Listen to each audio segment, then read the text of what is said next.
Kazwai vateereri, nhasi tine mubvunzo wakabvunzwa noumwe wedu watoda kuti titarise uri maringe nezvimwe zvatakataura pamusoro pevakafa. Regai tiverenge mubvunzo uyu sekubvunzwa kwawakaitwa. Unoti iwo, so you mean mweya yevakafa yose ichirimo mumakuva here? Munoreva here imimi kuti mweya yevakafa vese ichirimo mumakuva? Because previous discussion yatakaita bhaibheri rakaisa pachina kuti munhu kana achinge afa haaendi kudenga. Ndoda kudayira kuti mubvunzo uyu wabvunzwa nebackground knowledge yezvinotaurwa nebhaibheri kuna muparidzi chapter 12, Ecclesiastes chapter 12, ndikuerenga bhaibheri rechirungu vhesi ya7 inoti iyo, then the dust will return to the earth as it was and the spirit will return to God who gave it.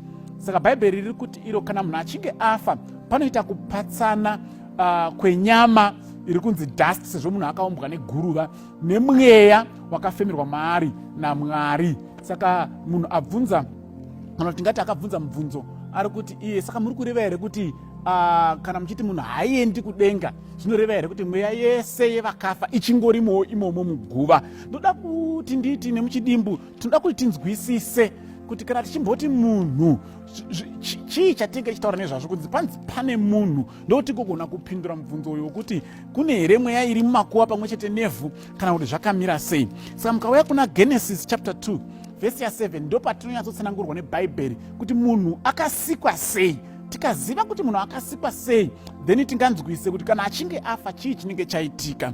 Genesis 2 vhesi ya7 inoti iyo, and the Lord God formed man from the dust of the ground and he breathed into his nostrils the breath of life, and man became a living soul. Mwari panga akusika munhu, zvinonzi akatora ivhu akaumba munhu neguruva revhu.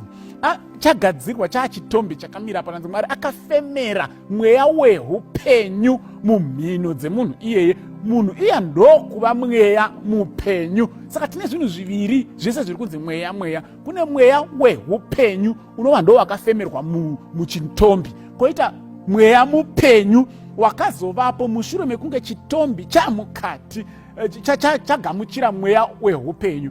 Chinonzi mweya wehupenyu isimba raMwari rinoita kuti munhu agone kurarama. Iroro harizi munhu, harioni, haritauri, harinzwi, rinongori pawa rakafemerwa munhu naMwari. Ndo ranzi kuna muparidzi, iroro rikabva rinodzokera kuna Mwari akarifemera. Dongo rotodzokerazve kudongo kwaranga riri. Saka hapasina mweya mupenyu. Chinonzi mweya mupenyu ndiwe neni, isu vapenyu vari kurarama, tisi tinonzi mweya mupenyu. Mukaenda kuna Acts chapter 27 vhesi ya27 inotsigira pfungwa yandiri kutaura iyoyo. Inoti iyo, Acts 27 vhesi 37 inoti iyo, and in all, ndi Paul ari kutaura vari muchikepe paya paanga akuzoenda kuRome. All in all we were 276 souls on the ship.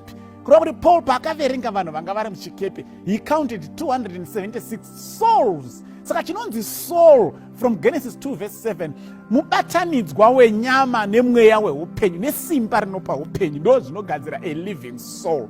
Saka panofa munhu hatigoni isusu kuti mweya wake wasarawo imomo, because hakuna chinonzi mweya wake. Mweya ndewaMwari, isimba raMwari raakangofemera kuti dongo kana kuti ivhuria riwane upenyu. Mwari akangobvisa simba iroro, hapasisina munhu, hapasisina upenyu.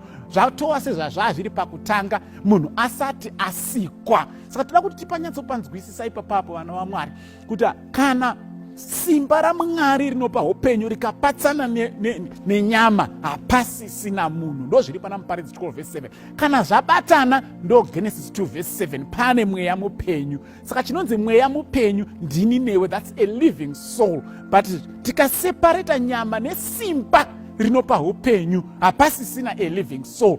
It's non-existent.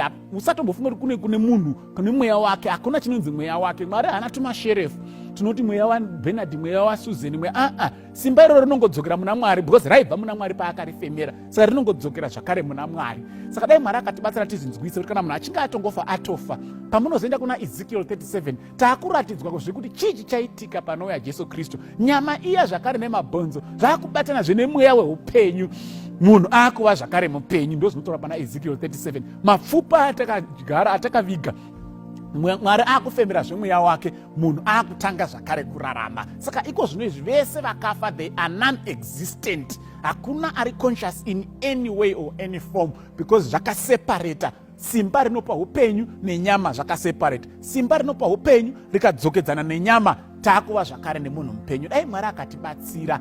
Amen.